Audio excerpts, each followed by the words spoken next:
everyone, I'm Miranda from the DCM, and today we're going to be reading Ada Twist, Scientist by Andrea Beaty and illustrated by David Roberts. Ada Twist, Scientist.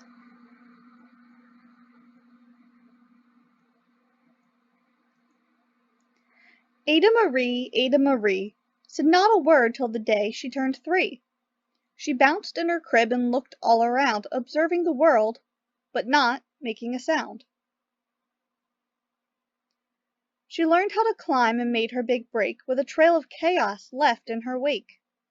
She ran through the day chasing each sound and sight and didn't slow down till she conked out at night.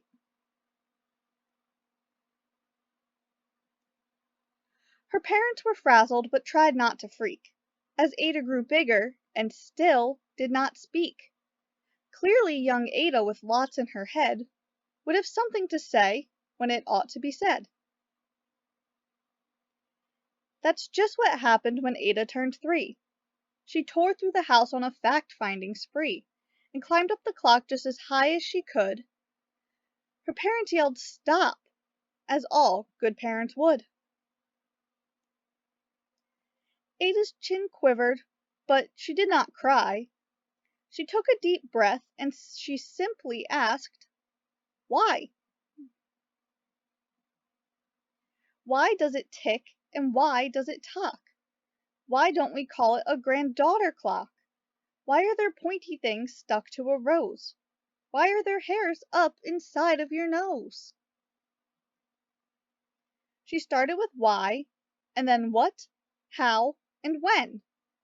By bedtime she came back to why once again. She drifted to sleep as her dazed parents smiled at the curious thoughts of their curious child, who wanted to know what the world was about. They kissed her and whispered, "You'll figure it out." Her parents kept up with their high-flying kid, whose questions and chaos both grew as she did.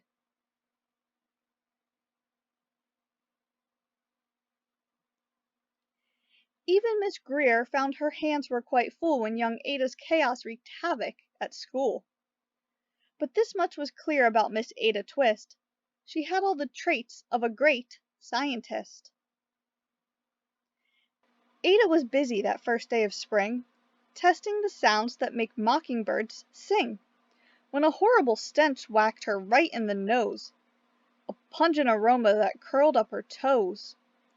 "Zowie," said Ada, which got her to thinking. What is the source of that terrible stinking? How does a nose know there's something to smell? And does it still stink if there's no nose to tell? She rattled off questions and tapped on her chin. She'd start at the start, where she ought to begin. A mystery, a riddle, a puzzle, a quest. This was the moment that Ada loved best.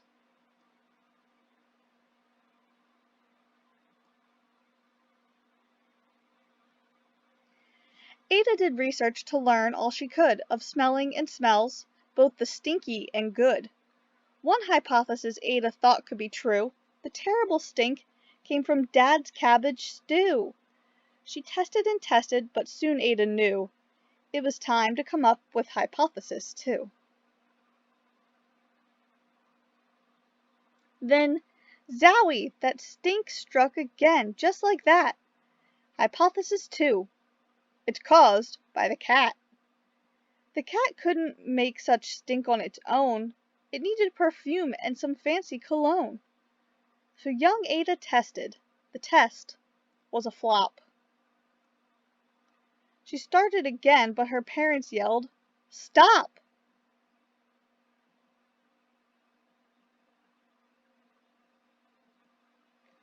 Ada Marie, to the thinking chair now.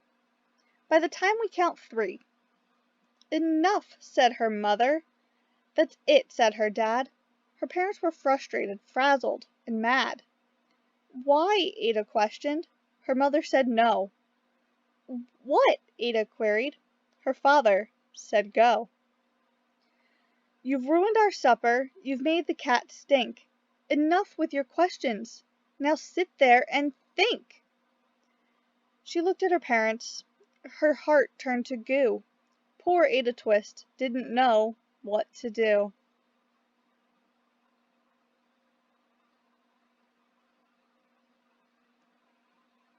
She sat all alone by herself in the hall, and Ada, once more, could say nothing at all.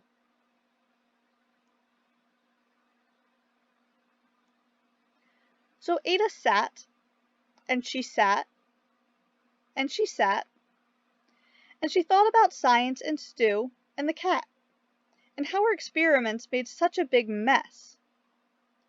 Does it have to be so? Is that part of success? Are messes a problem? And while she was thinking, what was the source of that terrible stinking? Ada Marie did what scientists do. She asked a small question, and then she asked two, and each of those led her to 3 questions more, and some of those questions resulted in 4. As Ada got thinking, she really dug in. She scribbled her questions and tapped on her chin. She started at why, and then what, how, and when. At the end of the hall, she reached why once again. Her parents calmed down, and they came back to talk. They looked at the hallway and just had to gawk. No patch of bare paint could be seen on the wall. The thinking chair was now the great thinking hall. They watched their young daughter and sighed as they did. What would they do with this curious kid, who wanted to know what the world was about? They smiled and whispered, "We'll figure it out." And that's what they did, because that's what you do when your kid has a passion and a heart that is true. They remade their world. Now they're all in the act of helping young Ada sort fiction from fact. She asks lots of questions. How could she resist? It's all in the heart of a young scientist.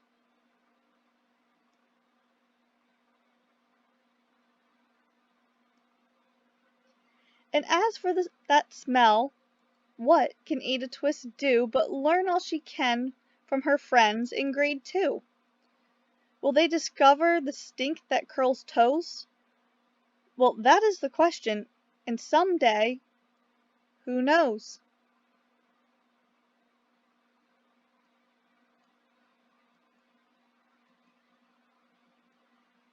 The end.